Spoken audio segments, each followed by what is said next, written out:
ఇక varicose veins నుండి విముక్తి పొందండి. ఎవిస్ వాస్కులర్ సెంటర్ ఇప్పుడు మన KPHPలో గ్రాండ్ ఓపెనింగ్ ఏప్రిల్ 4వ తేదీన. తెలంగాణలో ఫోన్ ట్యాపింగ్ అంశం ప్రకంపనలు సృష్టిస్తోంది. రాజకీయంగా తీవ్ర దుమారం రేపుతోంది. ఫోన్ ట్యాపింగ్ పై అప్పటి ప్రభుత్వం బీఆర్ఎస్ ను కాంగ్రెస్ తో పాటు బీజేపీ నిందిస్తున్నాయి. ప్రధానంగా అధికార పక్షం కేటీఆర్ ను టార్గెట్ చేసింది. హస్తం పార్టీ మంత్రులు కేటీఆర్ పై సంచలన ఆరోపణలు చేస్తూ విమర్శలు ఎక్కుపెట్టగా వాటికి కేటీఆర్ కౌంటర్ ఇచ్చారు. తెలంగాణ రాజకీయాలను కుదిపేస్తున్న ఫోన్ ట్యాపింగ్. హీరోయిన్లను కేటీఆర్ బెదిరించారంటూ ఆరోపణలు. తప్పుగా మాట్లాడితే తాట తీస్తామన్న కేటీఆర్.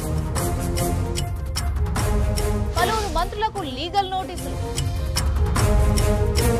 భయపడేది లేదంటున్న కాంగ్రెస్ మంత్రులు. Phone tapping issue political fight కి దారితీసింది. ఈ అంశంపై కాంగ్రెస్ బీఆర్ఎస్ మధ్య వార్ నడుస్తోంది. ఇప్పటికే కేసును విచారించి పలువురు పోలీసు అధికారులను కటకటాల్లోకి నెట్టిన ప్రభుత్వం త్వరలోనే పలువురు రాజకీయ ప్రముఖులకు కూడా నోటీసులు ఇవ్వనున్నట్టు వార్తలు రావడం ఉత్కంఠ రేపుతోంది. ఇదిలా ఉంటే తాజాగా ఫోన్ ట్యాపింగ్ పై మంత్రి కేటీఆర్ ఘాటుగా స్పందించారు. ఫోన్ ట్యాపింగ్ వ్యవహారంతో తనకు ఎలాంటి సంబంధం లేదని చెప్తూ కాంగ్రెస్ నాయకులపై తీవ్ర ఆగ్రహం వ్యక్తం చేశారు. నాకు ఎలాంటి ఇల్లీగల్ వ్యవహారాలతో నాకు సంబంధం లేదు. ఫోన్ ట్యాపింగ్ అని చెప్పి లీకు వీరుడు రేవంత్ రెడ్డి గారు పాపం డైరెక్ట్గా ప్రెస్ కాన్ఫరెన్స్ పెట్టే దమ్ము లేదు. డైరెక్ట్గా ఆధారాలు ప్రజల ముందు పెట్టే దమ్ము లేదు. ఏముందో విషయం ఎవరికి తెలియదు. పోలీస్ రిమాండ్లో ఉన్న వాళ్ళకి కూడా ఫోన్లకు వెళ్ళి మీకు లీకులు వస్తాయి. ఈయన లీకు వీరుడు. మరి లీకు వీరుడు ఏదో కష్టపడి నా క్యారెక్టర్ అసాసినేషన్ చేయాలనే ప్రయత్నంలో చాలా బలంగా ఉన్నాడు. తెలంగాణలో పలువురు రాజకీయ ప్రముఖులతో పాటు సినీ ప్రముఖుల ఫోన్లు ట్యాప్ చేశారన్న వార్తలు వచ్చాయి. వాళ్లని బెదిరించారని కూడా ఆరోపణలున్నాయి. వీటిపై కూడా కేటీఆర్ క్లారిటీ ఇచ్చారు. ఫోన్ ట్యాపింగ్ వ్యవహారంతో తనకు ఎలాంటి సంబంధం లేదని ఆయన అన్నారు. ఫోన్లు ట్యాప్ చేసి తాను హీరోయిన్లను బెదిరించారని ఇటీవల ఓ మంత్రి అన్నారని, ఇలాంటి అసత్య ఆరోపణలు చేసే వాళ్లను తాను వదిలిపెట్టబోనని హెచ్చరించారు. వీరిపై చట్టపరమైన చర్యలు తీసుకుంటామని చెప్పారు.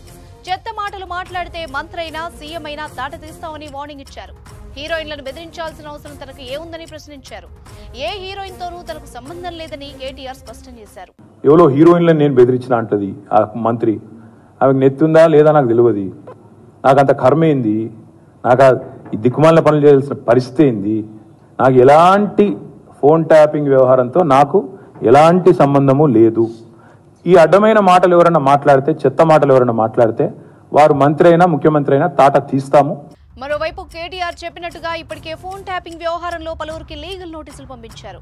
మంత్రి కొండా సురేఖతో పాటుగా మహబూబ్ నగర్ కాంగ్రెస్ ఎమ్మెల్యే ఎన్ఎం శ్రీనివాసరెడ్డి, సిరిసిల్ల కాంగ్రెస్ నేత కేకే మహేందర్ రెడ్డిలకి లీగల్ నోటీసులు పంపించారు కేటీఆర్. వీరితో పాటు పలు మీడియా సంస్థలకు, యూట్యూబ్ ఛానల్స్ కి మరోసారి లీగల్ నోటీసులు పంపించారు. అయితే ఈ విషయంపై స్పందించిన కొండా సురేఖ ఆయన వ్యాఖ్యలకు భయపడేది లేదని చెప్పారు. తాను చేసిన వ్యాఖ్యలకు కట్టుబడి ఉన్నానని, లీగల్ నోటీసులు ఎదుర్కోవడానికి సిద్ధమన్నారు.